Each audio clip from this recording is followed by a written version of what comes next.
Wala ka bang napapansin sa iyong mga kapaligiran?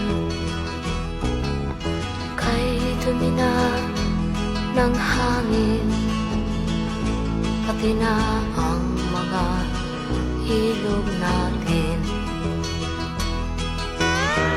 Hindi na masamang pag-unlad at malayo-layo na rin ang ating narating. Ngunit masdan mo ang tubig sa dagat, dati kulay asul, ngayon'y naging itim. Ang mga duming ating ikinalat sa hangin, sa langit, huwag na nating paabutin.